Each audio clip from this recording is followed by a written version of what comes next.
Okay, we're back to talk about the new Apple TV Plus show, Lady in the Lake. First two episodes dropped July 19th. Those first two episodes are Did You Know Seahorses Are Fish? And it has to do with the search for the marvelous. Both of these written and directed by Alma Harrell. Just a quick recap of the two episodes together. During a Thanksgiving Day parade in Baltimore, 1967, young Jewish girl named Tessie goes missing. Much of the city jumps into action to try to find her, save her. One of those that does is Maddie Schwartz, played by Natalie Portman. She, though, leaves her husband and son, frustrated by what her life has become as a housewife. She moves into a part of the city known as the Bottom, which is the black area of Baltimore. With the help of a friend, she discovers the body of the young girl, which leads her to initially being named as a suspect before an employee of a pet store is arrested for the murder. She also, during this time, begins an affair with a black police officer and is exposed back into the world of journalism again, which she did when she was younger, and dreams of becoming a journalist again. At the same time, Cleo Johnson, played by Moses Ingram, is working multiple jobs, including keeping the books for a crime lord slash club owner named Shell Gordon. She's doing this so she can feed her two boys, try to keep her family safe. Gordon, however, does not like that Cleo is also volunteering for Myrtle Summers, a local black activist. He offers her an ultimatum, saying Cleo can either do more for him, have a bigger role, show that he can trust her, and she can prove her loyalty. So she agrees to do that. She makes a money delivery to a house that Gordon wants her to go to, and they force her to ride along as they go to Myrtle Summers' house and attempt to murder her. Episode 2 ends with Cleo running away from the scene, trying to flee the attempted murder. We know that there will be some intersection among all of these storylines, but here we're sort of introduced to the world of 1960s Baltimore, this area of the city that is heavily a Jewish population, this black part of Baltimore. A lot of different threads here running maybe parallel. They're eventually going to overlap. My first takeaway is this is just a beautifully shot and very interesting sort of look at 1960s Baltimore that seems to be very well done. Yeah, agreed. It's really stylized, which I enjoy. I appreciate. I mean, also the structure. You mentioned episode two ends with Cleo running and you kind of freeze frame. But episode one begins with her being dumped in the lake, Right. right? Um, so we're left to piece certain things together. I do wonder as we move forward how much the show will kind of spoon feed us some things, but I definitely appreciate the style of it. Um, quite a lot, and the music, which we do have a interview up on the site on tvobsessive.com with the composer Marcus Norris. Um, I don't know how much we want to talk about that, but I do think that the music that he created for the show is quite good, is quite haunting. And Yeah. the one thing I guess I would point to in the interview that I thought was interesting is the music over the opening credits. He submitted multiple versions of the song and thought there was absolutely no way that they would choose the whistling one. Um, but it's like sometimes I like to give them more options than make them think they have more options than they do or something like Yeah. that. And Well, it's but worth then in noting because retrospect, he thinks, yeah, it's perfect. It has to be that one. This was the right choice. exactly. It is worth noting. The music is very much an element of this show. The club where Cleo works is, essentially a jazz music club. Very interesting stylistically there. You can read in that piece on our site. The composer really did a lot of research of what the popular music would have been in this area at the time, and some time really diving into what would actually fit there, but also what would complement that as the score throughout the show. So all is really well done, and the music I think plays a very important part here. Yeah, I agree. And then in visually, you've got some kind of montage effects. You in episode one, Maddie is going to the one place, Cleo's going to the other. There's a certain parallel. They're both rooms with tables. They're both Mm, giving a speech in a certain way where everybody cuts back and forth. Not, I don't think that's meant to imply that their lives are the same, but yeah, there's resonance in the difference or something like this. Um, there certainly is an implication that we see some sort of crossing paths or at the same place at the same time type of scenarios in these first two episodes. These lives that we really focus on here in these first two are, I think it's safe to say, going to really start overlapping in terms of their stories here fairly soon. Yeah, I mean, it's pretty much signposted for us, right? That what's going to happen, what hasn't quite happened yet, but what's going to happen is that Natalie Portman's character, Maddie, is going to kind of get back into journalism through the question of the lady in the lake, who Yeah. is Cleo. And we Yes. know all of that. This is the other kind of stylistic element I wanted to ask you your opinion on. What do you think of the voiceover that we get from Cleo? Dead Cleo is Yeah, talking to us. that's a good question. I'm typically not a fan of narration. And I will say it did take me out a little bit. I think that the things that are being said are things that we would have eventually seen or been able to deduce if we had just been given the story. So what wasn't my favorite part of these first two episodes? But that's more just my general sense of I don't really like that over my shows or movies anyways. Yeah, I mean, I feel you there. This worked for me though, Okay. for some reason. Very often, I feel like that kind of voiceover narration feels unnecessary or is breaking the fourth wall in a way that we don't need to be doing or can feel cheesy or whatever. But this, I think it worked for me because of the way in which there's a thrust of the dead girl calling out the true crime journalist on her motives. Yeah. Okay. And that's what I thought was kind of interesting about what they're doing with the voiceover. That um, it gets me thinking. Look, it's a very common trope in fiction on television, and then also in true crime, and then in Hmm. fictionalized versions of true crime, and all of this. It's the dead girl trope, right? Yeah. Basically. And I remember going to a panel um, some years ago that was talking about this, and there is a real question about, I don't know, like, is this exploitative? Is it like erasing the subjectivity of the dead girl treating, 'cause like this is how the story starts.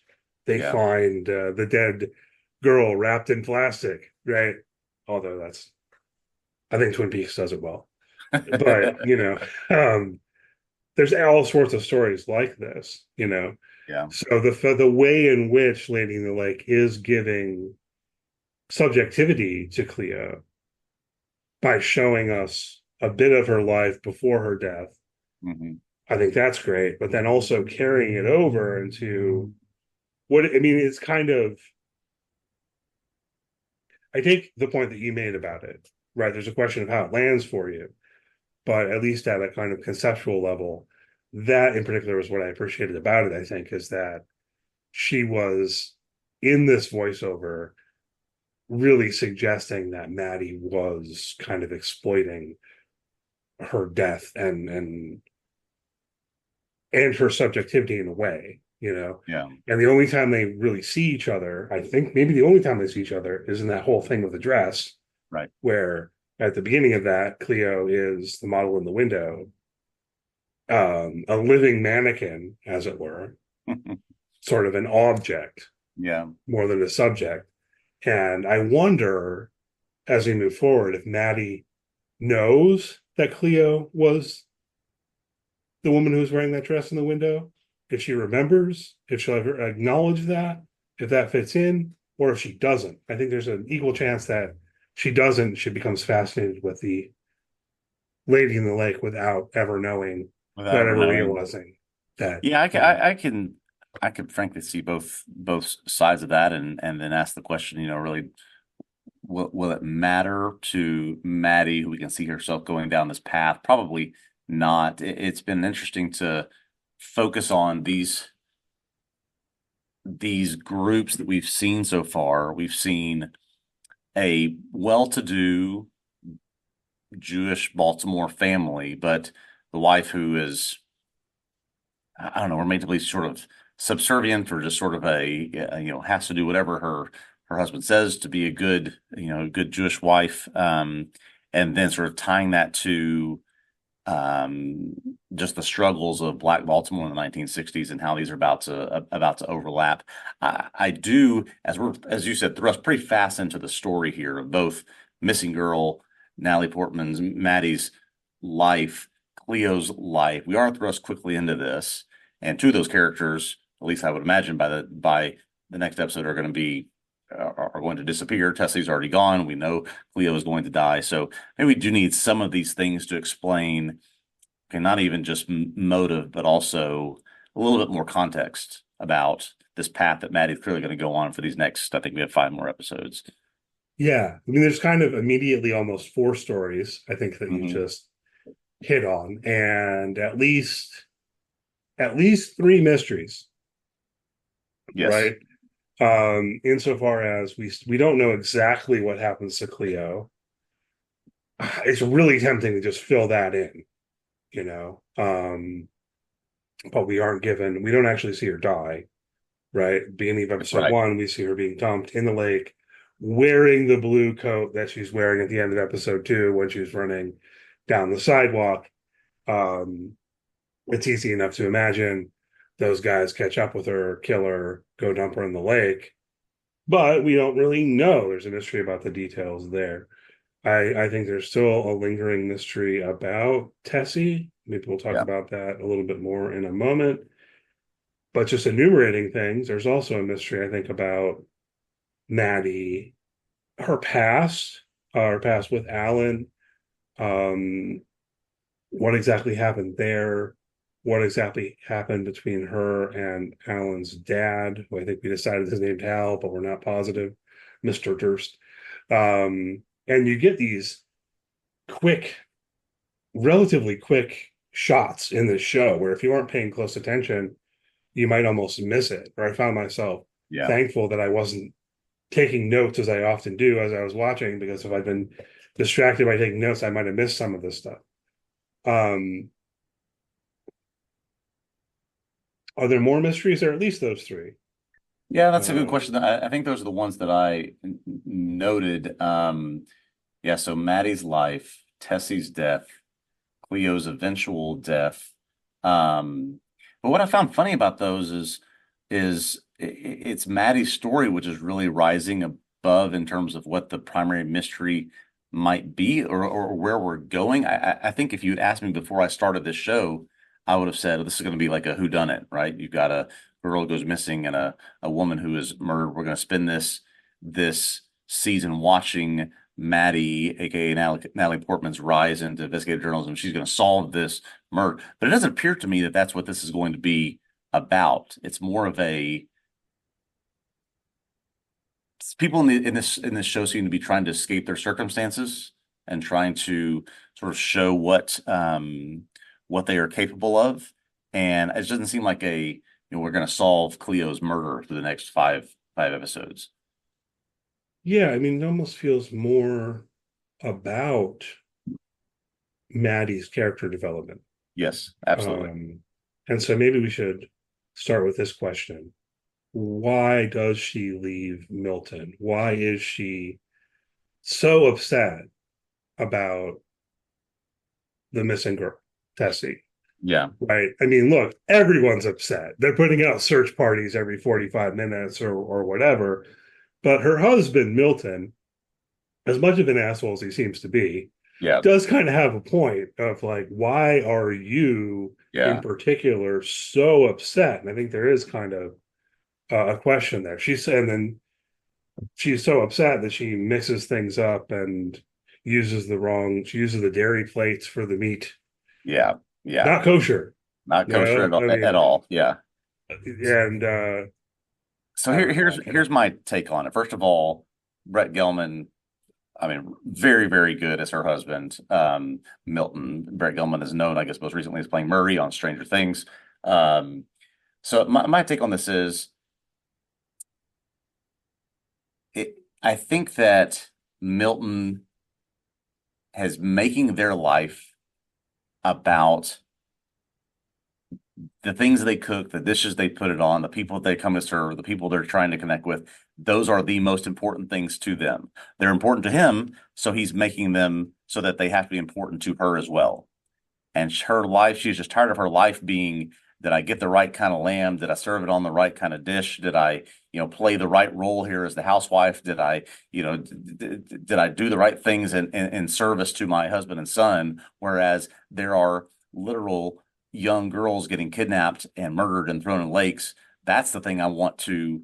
That's actually important. That's actually what things that we should be worried about and things that we should be doing. Yeah, or I mean, it serves as this catalyst for her, I think, to realize something about her life not being the life that she wants or Right. that she feels is important or is significant, you know. Um, if you go back to the event where she's about to introduce the women and then gets cut off and so on, Yes. I thought that was kind of an interesting little detail. I mean, of course, the news is about searching for Tessie and how she's missing and all of that. So I don't know. I mean, it works. I think it's one of those things where it fits on an emotional level.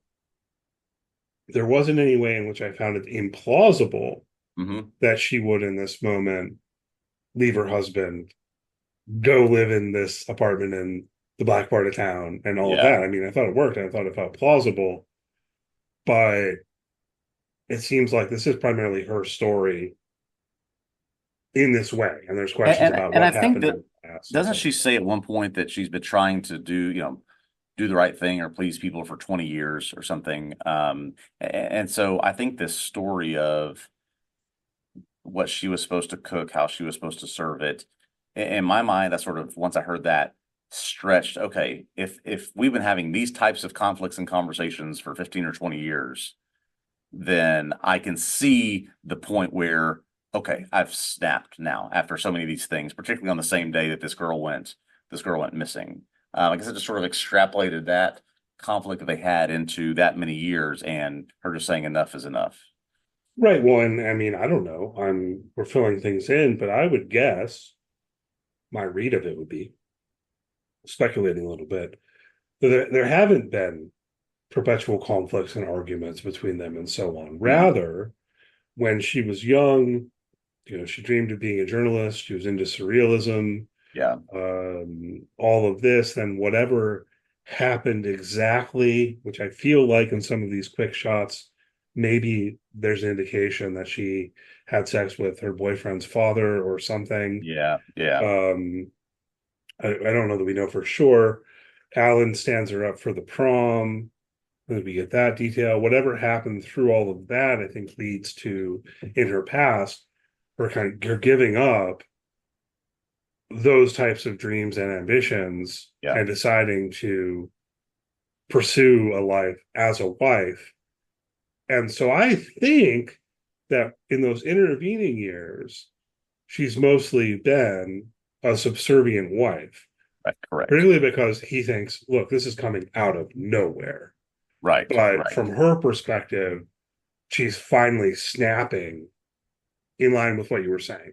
If this all makes sense, right? So like Yeah, that there was tension there, but it was under the surface, and she was playing her role yeah. and living this life that she decided she was going to live. And now, as things come together, she's realizing this isn't the life she wants. And so, Yeah, and I think that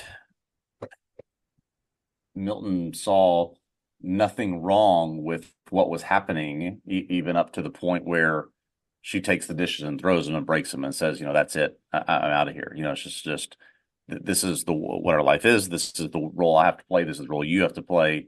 They've probably, if it's not been a perpetual thing, it certainly has, been something that's happened before.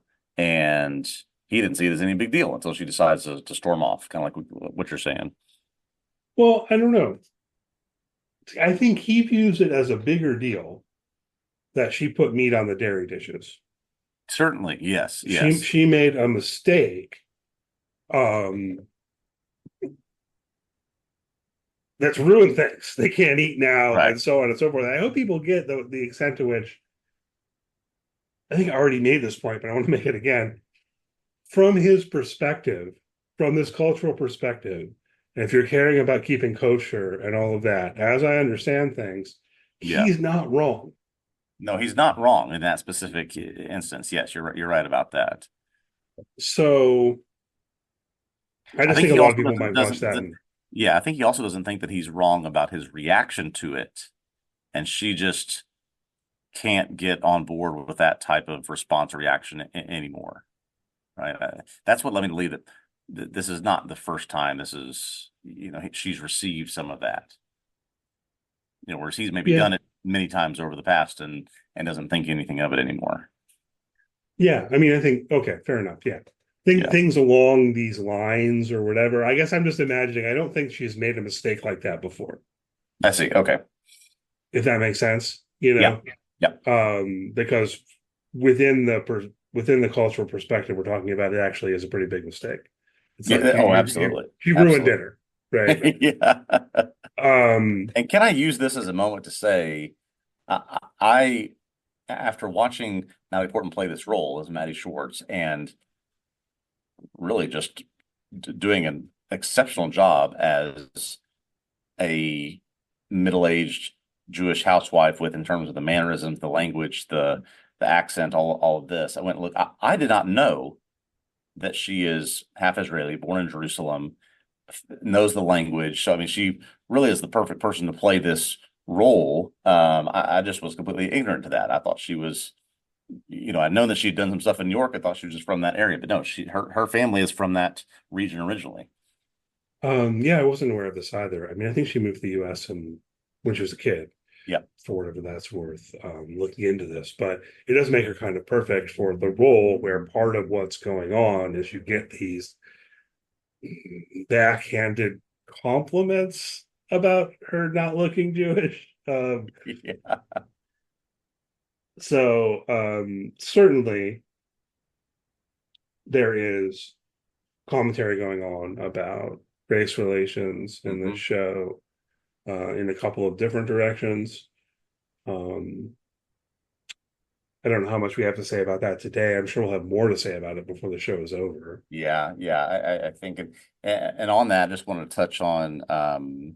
I was not familiar with Moses Ingram until she played, I believe the role was Reva in the Obi-Wan Kenobi series a couple years ago on Disney Plus. Now, Star Wars fans, as you know, are some of the most toxic in the world, and Yes. really can cause problems and really complain about everything. She endured some really heinous racist things when she played this role, and so to see her sort of come back in this really powerful look at what race and sort of subservience looks like. I just credit to her because she does a fabulous job these first two episodes, and she has endured a lot and directly into this role. I just want to give her credit for how well I thought she's done in this so far. Yeah, I agree. I mean, I think she's been great. And that whole aspect of the show, in terms of, I saw something where Natalie Portman was talking about this a little bit in terms of intersections of oppression, Yeah, as it were, right? The oppressed could also be the oppressor, and how all of those things kind of cut across one another. It's a really interesting thing I think that they're doing with the show, the intersections of um, anti-Semitism, yes, racism, misogyny, and sexism. They're at different levels and they cut yeah, across one another, and you know um, the Nazi group in town almost seems like a side note, but I don't know. Maybe they'll factor in more eventually. yeah, Um, exactly, the exactly. Yeah, faces, that just right? we put this in our notes, but this intersection of how they're playing with these different levels of minority groups, of underrepresentation, of oppression because of who you are, what you look like. And just like I think I was shocked at how well it worked in those first two episodes when they were trying to do so much, tell so much story, but you really get a sense of for the layers of sort of what roles people play and what, the hierarchy of who has control, who has power, who's important, who's seemingly not in this type of environment here in 60s Baltimore. Yeah, I mean, you are making me think they really did tell quite a lot of story here in these first 2 hours because there's a number of things we haven't hit on yet. Let's try to hit on them. Maybe in your summary, you did mention that towards the end of episode 2, Maddie and Officer Pratt, I think that's his name. Yep, yep. Um, they're I don't know if we want to call it an affair. Yeah. At least I the one afternoon guess. stand. Yeah. Is that a euphemistic way to put it? Right? They're hooking up. They're hooking up. Yeah. But it's interesting because it's like he seems to know that she's doing insurance fraud, but he's okay with it. Yeah. Yeah. Um, I think he's seen probably a lot of sketchy things being part of the Baltimore PD, and he certainly, I'm sure, if we looked at the rest of the makeup of that police department, feels like an outsider. So, he's sort of connecting with her as a fellow outsider in a lot of ways. yeah. But then though he'll hang out at the club at Yep. Pharaoh, I think it's called. He doesn't seem to be aware that his partner is on the take.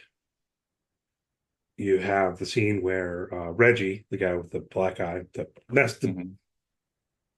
his eyes messed up, right? Where he's giving the payoff to that police officer whose name I don't have in my notes or anything. Those intersections as well, Yep. what's going on with this club, um, this figure, Shell Gordon, played by Avon Barksdale. Like, sorry, he's the guy who played Avon Barksdale in The Yeah. Wire. I don't know. It was particularly noteworthy to me because it feels like he is Yeah. Wood Harris. Wood the Harris. same character Yeah. almost. Yeah. Yeah. Yeah, Wood Harris, who I enjoy. But he is a very powerful figure, clearly, Right. in Baltimore. Um, and Merle Summers has benefited from donations from him in the past. And you have that power dynamic. Hmm. And so on the one hand, you have her as a politician trying to advocate for the Black community. On the other hand, you have him as a Black businessman slash criminal overlord, Yeah. or Yeah. however we want to refer to him, but also like as a figure of power and prominence in that community, Right. Right. right? And the way that he serves that function as well, I think is really interesting. Yeah. And Um, never would have thought. I, I mean, just another one of the fascinating things about the show, just sort of that dynamic of two powerful people in the Black community on opposing sides of one another of a major issue. One politician trying to push forward change and progress and integration and equal rights, and one saying, actually, segregation is our friend, right? That's sort of what's created my power dynamic, where they're always looking to me for things that I can keep this hope alive, these dreams alive in them, that as long as they rely on me and do what I want, that they'll have the things to take care of their family. He doesn't want the things that Myrtle Summers wants. I just thought that was sort of a fascinating. Oh, okay, we're going to be introduced to a community, but that community doesn't want the same things necessarily. yeah, I mean, I think it's always been an interesting debate. Of course, I'm coming at this, from an outsider's perspective. If people are just listening to the podcast, I'm white. Okay, Ryan is too.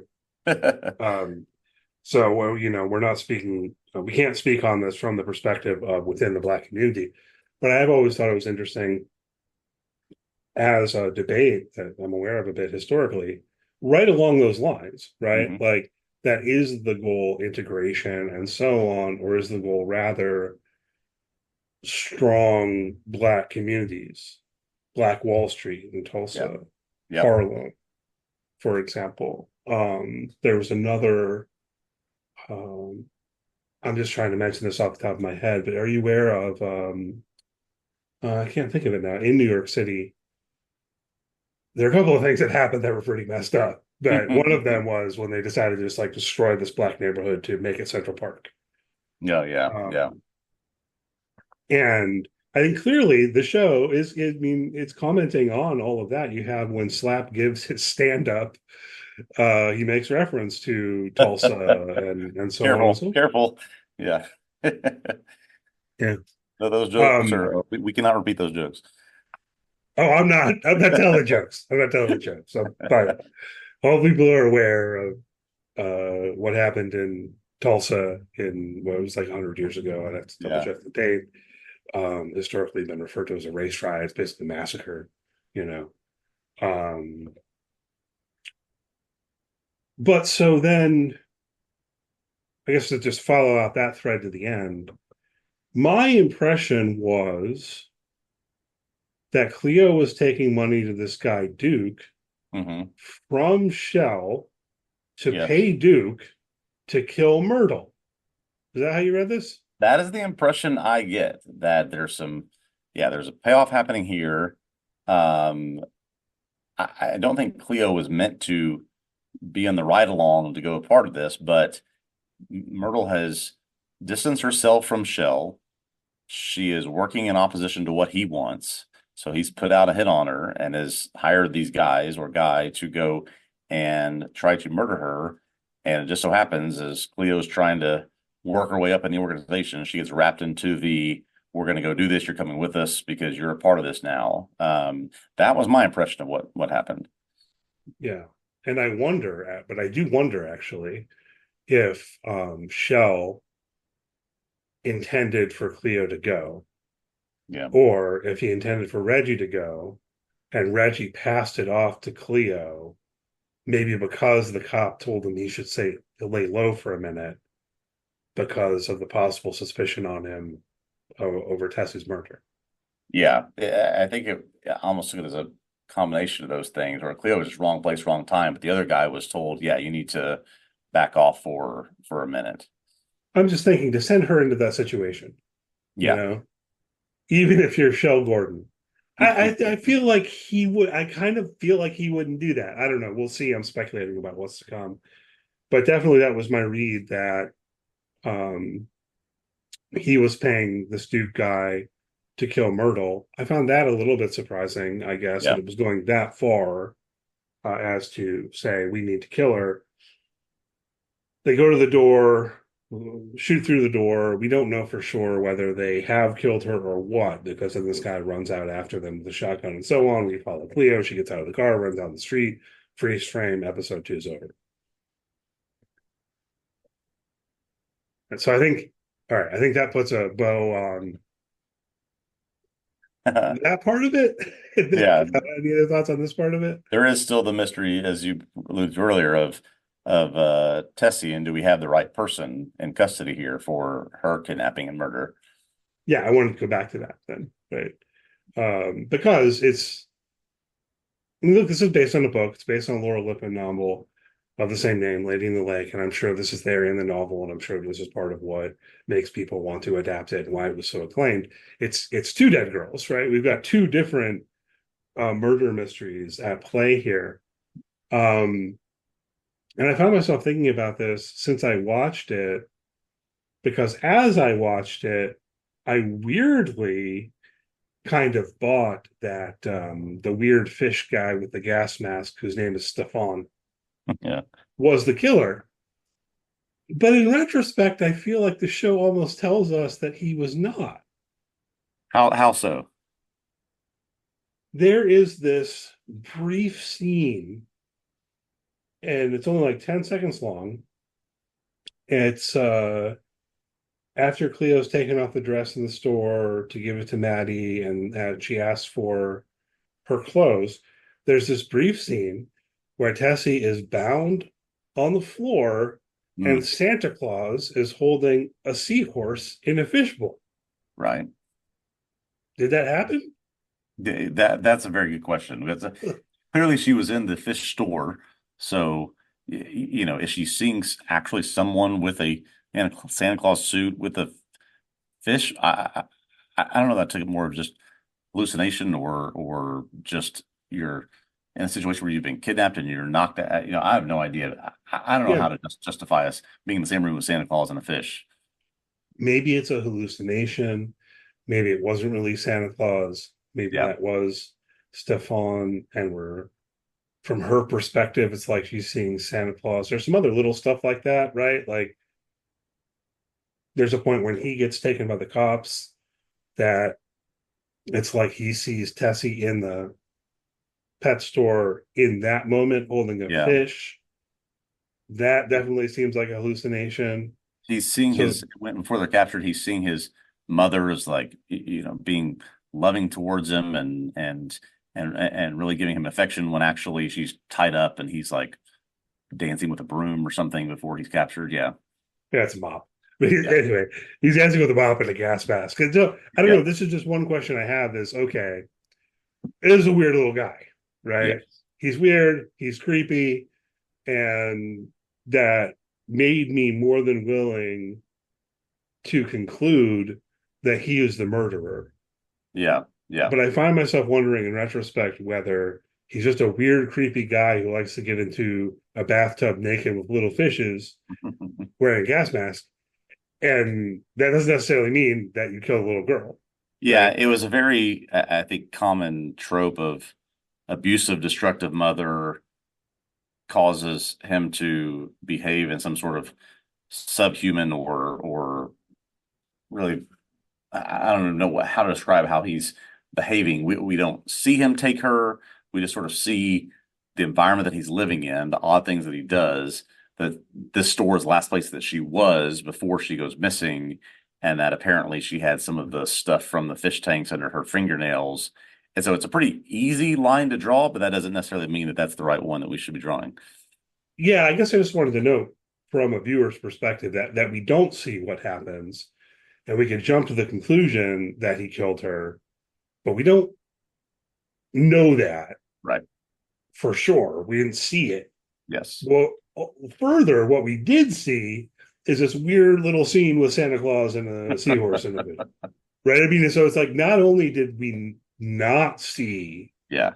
what happened after that moment in the fish store, um, we did see something else, as it were, right? Which Yeah. is My, Santa my Claus holding my her bet up. is that Santa Claus did not leave the parade to kidnap her and take her somewhere and then jump back into the parade somewhere. This is some sort of psychosomatic thing that is she's seeing because of this traumatic experience. But I'm I'm willing to wait and see what actually happened here. Probably, probably. But I did want to note that there is a question there, and I wanted to note that weird Santa Claus scene Hmm. kind of being there because that is one of those things where if you looked away for a moment and checked your phone or something, you might have just missed the scene. It's only like Yeah, 10 seconds long. Another question I wanted to be sure to hit on before we wrap up here is what led Maddie to that location where she found Tessie's body? I have this exact same question. I have no idea. I don't think we were given any clues as to why she specifically is there. Did she just join a search party and that was her assigned location? Does she know reason to go there? I do not know. They're on their own. They're not part of a search party because women aren't allowed. Right. That was in there. Um, and it seems very much like Maddie has this hunch to go search in this spot Hmm. that seems related to some of her flashbacks to when she was a teenager in some way. But I don't even have a speculative theory here. I Yeah. just wanted to note Yeah. the question. Something Yeah. leads her there. And I guess we're led to believe this same lake is going to be where Cleo eventually is found, where she's put, um, and that the connection of those or the the two very different paths between how these two deaths are handled is what leads Maddie into this new life that she's going to find. Yeah, just I was very curious as to how she put that together to be there. Yeah, me too. So I think we've noted the questions. So we move forward. Um, I'm certainly intrigued by the show, Yeah. enjoying it. We started off talking about the style of it, which I'm enjoying a lot. And for me personally, that's always a big thing with the TV show. Just how does it feel, as it Yes. were? And I like how this show feels. Yeah. I've seen some It feels reviews fresh. coming It out. feels unique. It feels like something I haven't seen before, which I always like. Yeah, agreed, agreed. I was going to say, I think I haven't read reviews that came out today, but it seemed like maybe some of them were a little bit mixed, and some people were Yeah. a little bit down on it. Mixed, yeah. Um, but I think I'm perhaps enjoying it for the very same reasons that it is kind of novel. Yeah. They're doing some weird stuff with how it's shot, with how it's structured, and so on. So I'm looking forward to working through week to week here with you. That's the plan on the podcast. Yeah, I think Anything else? there's only 7 total episodes. We have 5 more to go. Yeah, I believe that's right.